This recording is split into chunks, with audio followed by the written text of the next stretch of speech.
Aún desde los restos dispersos del antiguo imperio romano, llegan hasta nosotros los ecos de la grandeza que fuera Roma. La vemos reflejarse en un arco, una columna, un monumento. Era el centro del mundo occidental, el lugar al cual conducían todos los caminos. Desde allí los césares enviaban sus legiones al norte, sur, este y oeste, para imponer sobre todos los pueblos la voluntad de la ciudad asentada sobre 7 colinas. En la Roma imperial había 1200 fuentes públicas de agua. 8 puentes fueron construidos sobre el río Tíber. 19 acueductos suministraban agua potable a la población. Cuando Teodorico el Grande, rey de los ostrogodos, visitó la ciudad, quedó impresionado por la gran cantidad de estatuas. Aseguró que los habitantes de bronce y de mármol de Roma eran casi tan numerosos como su población humana. No es de extrañarse que se la haya llamado la ciudad eterna. Un poeta romano escribió: «Puedo alabarte aunque el sol esté oscuro. Contar las glorias de Roma es como contar las estrellas del cielo». Sin embargo, un día todo este poder cedería ante un mensaje que comenzó a circular entre las clases más desprovistas de poder e influencia. Un día se habría de esparcir una idea tan revolucionaria que terminaría por abrumar al imperio. En nuestro programa de hoy de la serie Fe a toda prueba, comenzaremos a buscar el corazón de este acontecimiento extraordinario. Toma tu Biblia y mantente en sintonía.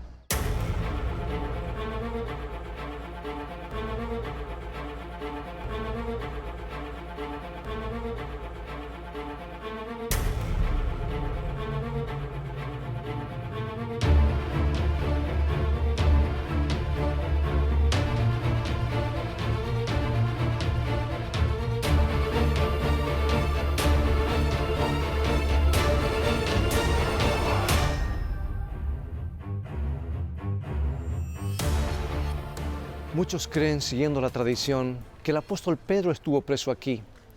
Lo que sí podemos afirmar con seguridad es que el apóstol Pablo estuvo encarcelado en Roma en calabozos como estos. Algunas de sus epístolas más llenas de gozo las escribió entre frías y húmedas paredes de piedra. Es muy difícil pasar mucho tiempo aquí. Este calabozo es un lugar deprimente. Inicialmente, este edificio pudo haber sido una tumba, y tal vez sea la estructura más antigua de Roma. Fue construido con enormes bloques de piedra. Sin embargo, durante la etapa de la República, se convirtió en la temida prisión mamertina. Cuando Charles Dickens visitó este lugar, escribió: «El terror y la lobreguez de aquella vieja prisión, tan pesada y obstinada, parecía brotar desde el suelo como una niebla oscura. Era todo tan silencioso, encerrado y tenebroso, tan sigiloso». La lista de víctimas es escalofriante. Aquí pereció Simón Bar Gioras, valiente defensor de Jerusalén. Aquí fueron muertos sádicos gobernantes como Yugurta, del norte de África. Una iglesia fue construida sobre la prisión para honrar la fe expresada por primera vez en cadenas. Ciertamente, esta ciudad no recibió con brazos abiertos a los primeros cristianos o sus creencias. La prisión mamertina estaba situada en la ruta procesional que los generales victoriosos seguían hasta el gran templo de Júpiter en la colina capitalina. Se exhibía a los caudillos cautivos ante las multitudes mientras desfilaban las tropas triunfantes. El orgullo del Imperio Romano requería la derrota de muchos guerreros enemigos y la conquista de muchos reinos rivales. Pero un día una clase muy diferente de procesión triunfal comenzaría en este lugar. Sería la marcha de los redimidos, no de los vencidos. Personas que se consideraban trofeos de Cristo demostrarían que su fe era capaz de trastornar el mundo. Fue uno de los sucesos más extraordinarios de la historia. Los que tenían menos poder político o posición social, los recluidos en los calabozos, los que se refugiaron en las catacumbas, mostraron mayor fuerza que el poder y la fortaleza de todos los césares. Su fe realmente venció al mundo. Sin embargo, al principio definidamente era una fe a toda prueba. Muchos de los primeros en profesar la fe de Cristo perecieron en este lugar de Roma. Hoy el Coliseo no es más que un cascarón en ruinas. Pero en la antigüedad, allí se presentaban los espectáculos más grandiosos de Roma. Y una de las diversiones más populares para los romanos era ver la tortura y muerte de los cristianos. Aquí 45.000 espectadores expresaban a gritos su insaciable y terrible sed de sangre. Veían a los creyentes morir quemados, acribillados bajo una lluvia de flechas o destrozados por bestias salvajes. Así morían los mártires. Esta era la forma como el Imperio Romano trataba a los disidentes. De hecho, la iglesia primitiva no tenía agenda política. Los creyentes tendían a ser gente pacífica y cooperadora, pero eran diferentes. Eran fácil blanco de los chismosos. Esos servicios de comunión que hablaban del cuerpo y la sangre de Jesús, tal vez eran caníbales. Quizás estaban envueltos en ritos secretos y terribles. Esos eran los comentarios que se oían en las calles. Y así los gobernantes débiles y vulnerables usaban a los cristianos como chivos expiatorios. Calígula, Nerón y Domiciano culpaban a esta extraña y nueva secta de los desastres y fracasos del imperio. Tertuliano, defensor brillante de la fe cristiana, trató de exponer este prejuicio. En su apología escribió: si el Tíber llega a las murallas, si el Nilo no crece para regar los campos, si el cielo no se conmueve, pero la tierra sí lo hace, si hay hambre, si hay plagas, surge enseguida el clamor: los cristianos a las fieras. De todo lo malo culpaban a los cristianos. Muchos se preguntaban cómo podía ser esa gente tan terca. Todo lo que tenían que hacer era quemar unos granitos de incienso al César y podrían escapar de una muerte horrible. Pero no lo hacían. En vez de eso, se dejaban conducir al Coliseo en cadenas y enfrentaban allí ejecuciones espantosas. Sin embargo, no se podía menos que admirar la forma como muchos de ellos morían. En vez de clamar por venganza, pronunciaban palabras de bendición. En vez de maldiciones, muchos de ellos morían cantando alabanzas. Por ejemplo, Policarpo, uno de los padres de la iglesia, antes que le prendieran fuego en Esmirna, ahora Izmir, en Turquía, pronunció estas palabras: oh Padre de tu amado Hijo, tu Hijo Jesucristo, por el cual te hemos conocido, Dios de los ángeles, los poderes y toda la creación, te bendigo por considerarme digno de vivir este día y hora. Esta era la clase de fe que se opuso al poder de Roma. Y uno de los hechos más maravillosos de la historia es que ganó la partida, a pesar de los mejores esfuerzos de los poderes y poderosos gobernantes romanos, a pesar del prejuicio popular, a pesar de carecer completamente de poder político. Estos creyentes perseguidos al final ganaron. Su fe conquistó a Roma. ¿Y cómo fue que sucedió? ¿Cómo pudo este pequeño grupo de creyentes de una oscura secta judía prevalecer frente al enorme poder de Roma? Los historiadores señalan a este monumento como la respuesta.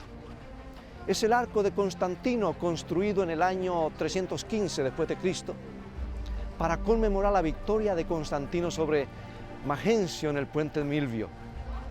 Constantino era el emperador que se convirtió al cristianismo y eventualmente lo estableció como la creencia oficial del imperio. Gradualmente, los templos paganos dieron paso a las basílicas cristianas. Pero la gran pregunta es, ¿por qué Constantino hizo ese gran cambio en el imperio? Según la mayoría de cuentas, era simplemente un político oportunista. Algunos lo ven como megalomaníaco. La conversión de este hombre puede haber sido genuina, sin embargo, algo lo obligó a mirar en dirección de la fe cristiana mientras trataba de consolidar su control del poder. La respuesta es que el Evangelio ya estaba ganando, ya estaba capturando corazones y mentes en todos los rincones de Roma, ya estaba reemplazando al paganismo como la fuerza conductora espiritual de la sociedad.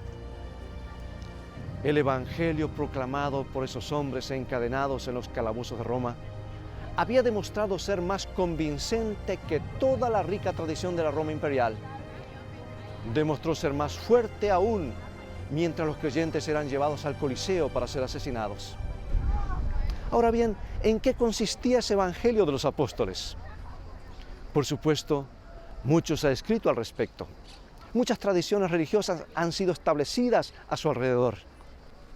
Pero ¿podemos todavía hoy llegar al corazón del Evangelio? ¿Por qué se lo considera buenas nuevas? ¿Podemos captar la esencia original del cristianismo? Eso es lo que estaremos investigando en esta serie Fe a toda prueba.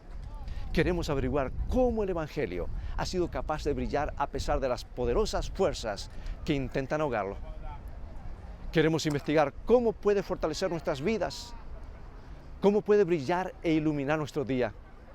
Estaremos estudiando especialmente la vida de algunos héroes de la fe poco conocidos, pero que iluminaron algunos de los días más oscuros de la Edad Media. Comencemos viendo el aspecto del Evangelio en el Nuevo Testamento. Pienso que obtenemos una clave importante acerca de su esencia en la forma como los apóstoles comenzaron sus cartas. Tomemos al apóstol Pablo, que escribió la mayoría de las epístolas del Nuevo Testamento. He aquí su saludo a los creyentes de esta ciudad de Roma. Está registrado en Romanos capítulo 1, versículo 7 y dice: a todos los que estáis en Roma, amados de Dios, llamados a ser santos, gracia y paz a vosotros, de Dios nuestro Padre y del Señor Jesucristo. Al escribir a la iglesia de Roma, Pablo tenía muchas cosas que necesitaba decirles. Había conflictos y dificultades, pero comenzó la carta enviándoles la gracia y paz de Dios. Pablo también escribió una carta a la iglesia de Corinto. Él comenzó diciendo: gracia y paz a vosotros, de Dios nuestro Padre y del Señor Jesucristo. Y al escribir a la iglesia de Gálatas, su saludo fue: gracia y paz a vosotros de nuestro Padre y del Señor Jesucristo. Ahora, ¿cómo comenzó Pablo su carta a los Efesios? Dice: gracia y paz a vosotros de Dios nuestro Padre. Lo mismo sucedió con los filipenses, los colosenses y los tesalonicenses. La forma como comienza una carta siempre nos dice algo del punto de vista de la persona que lo escribe. Nos dice cómo toma y considera la vida, cómo se relaciona con los demás. O sea que el Evangelio de Pablo, el Evangelio de Pedro y el Evangelio del Nuevo Testamento es un Evangelio que siempre comienza con gracia y paz a vosotros. Aunque no lo creamos, el Imperio Romano también trajo mucha paz al mundo. Trajo el fin de muchos conflictos.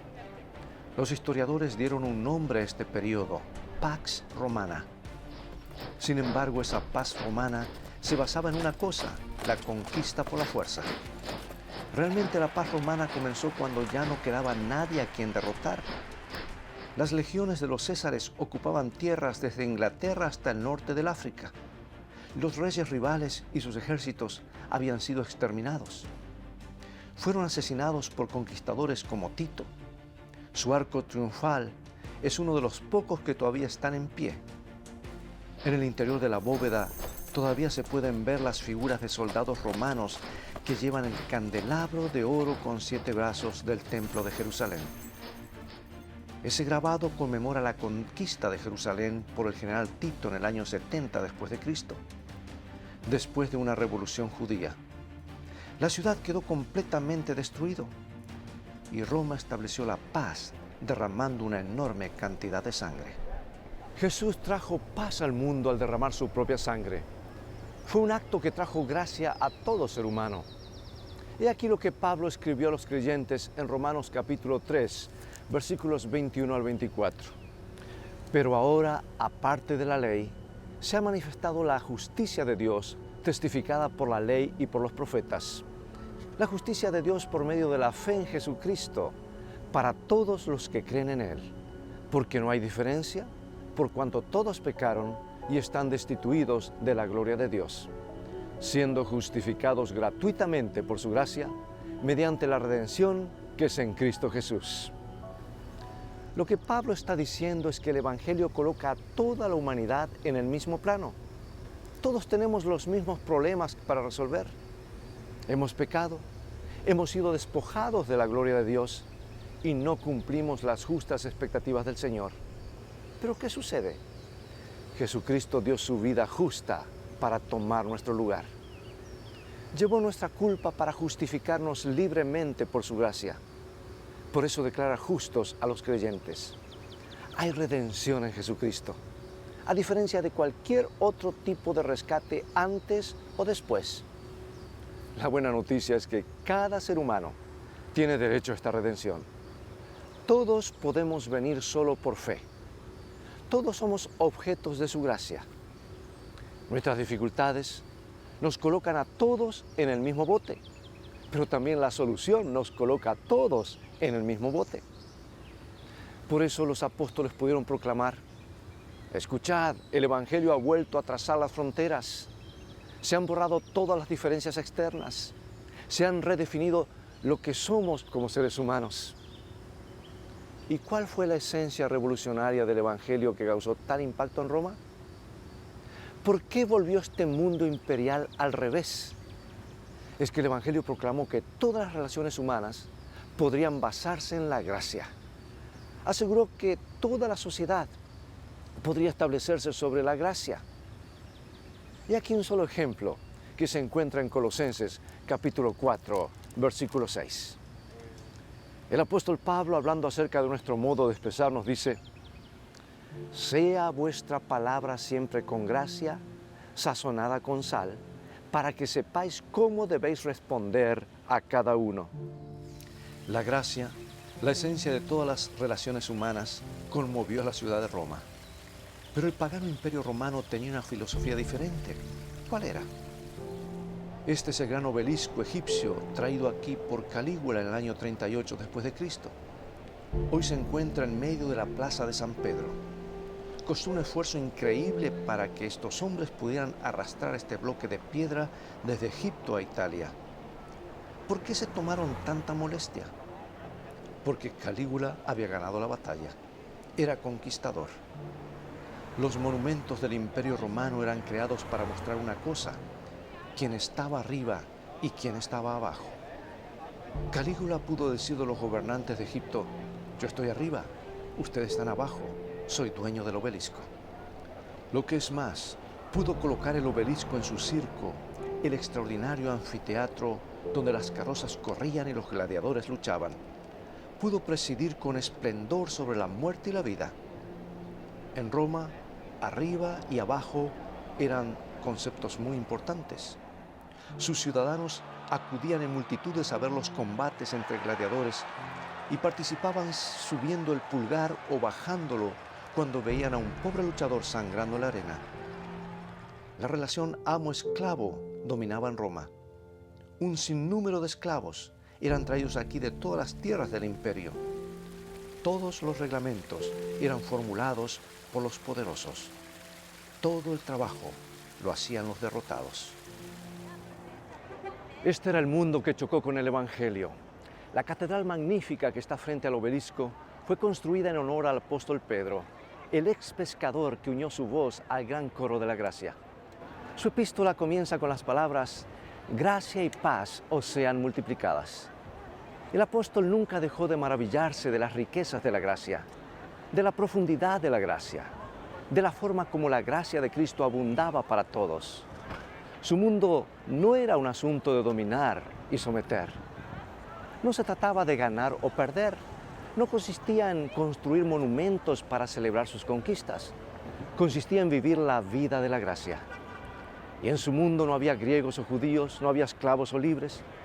Toda la humanidad estaba bajo la sombra de la cruz.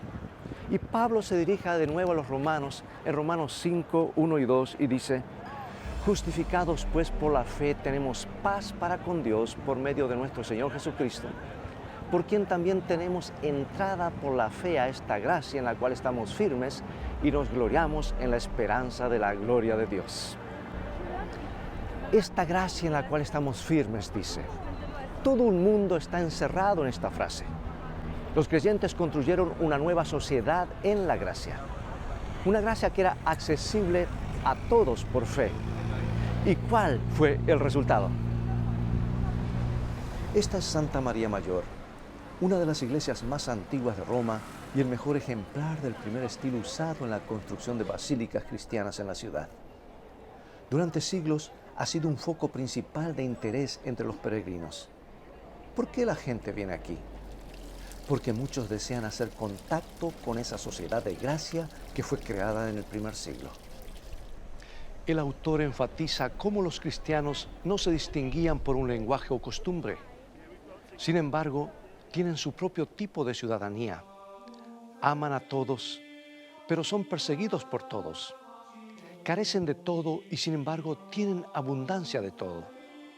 Sus nombres son manchados, sin embargo son limpiados. Son tratados en forma escandalosa, pero se comportan respetuosamente con los demás.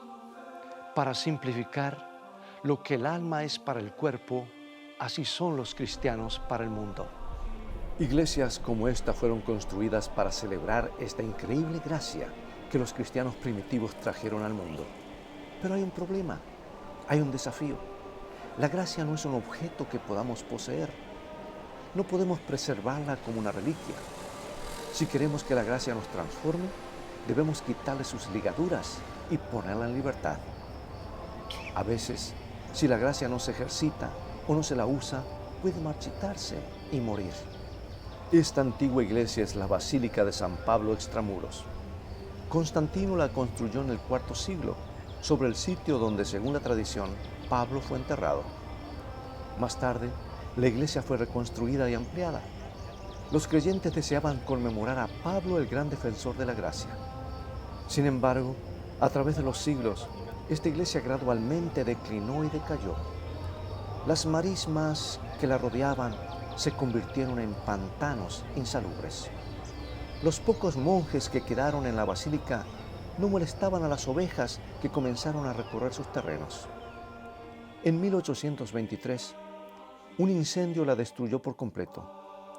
Los líderes de la iglesia reconstruyeron San Pablo y la convirtieron en una estructura magnífica, pero la gloria de la antigua basílica desapareció para siempre. Lo que le pasó a esta iglesia es lo que le puede pasar a la gracia. Puede decaer dentro de nosotros. De hecho, eso es exactamente lo que le ha sucedido a la fe de un sinnúmero de personas.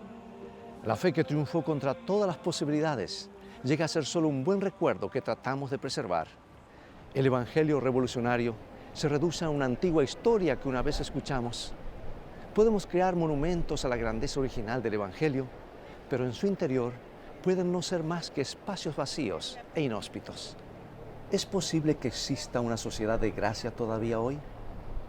¿Podemos crear nuevas relaciones basadas en el Evangelio? ¿Podemos escapar del mundo bipolar, donde todo es arriba o abajo, donde solo se reconoce el dominio o la esclavitud? Estoy convencido que el Evangelio de Jesucristo no ha perdido nada de su poder. Hoy es más revolucionario que nunca y lo demostraremos en esta serie de programas Fe a toda prueba. Pero ahora quisiera que consideres hacer un compromiso, una decisión por Cristo y el Evangelio. Me gustaría que desencadenes el Evangelio en tu propia vida, que le permitas llevarlo a un nuevo lugar. Dios podría tener algunos planes para ti, planes que tú todavía no conoces. Dios puede tener cosas que tú necesitas aprender. El Señor tal vez quiera molestarte y hacerte que te sientas incómodo. A veces lo hace, especialmente cuando nos está guiando a un cambio positivo en nuestras vidas. Tal vez sea necesario que tú te sientas un poquito perdido para de verdad ser hallado y poder basar tu vida en la gracia. Por eso te animo a que abras tu corazón hoy a las demandas del Evangelio que una vez puso esta ciudad cabeza abajo. El Evangelio que derribó a Roma también puede transformar nuestra vida. El Evangelio que transformó a hombres y mujeres aquí hace 2000 años puede transformar tu vida. No importa dónde tú te encuentres hoy, el mismo Jesús que entró en otras vidas y les imprimió un rumbo completamente distinto, tiene hoy poder suficiente como para hacer lo mismo en nuestra vida individual. ¿Abrirás tu vida al Evangelio? ¿Abrirás tu corazón a la presencia de ese mismo Jesús? ¿Lo harás mientras oramos? Querido Padre, te agradecemos de todo corazón por haber venido a este mundo con tu gracia y tu verdad. Gracias por haber sacrificado tu vida y darnos así acceso a tu gracia. Te agradezco por los primeros creyentes que vivieron conforme a la gracia que encontraron en ti.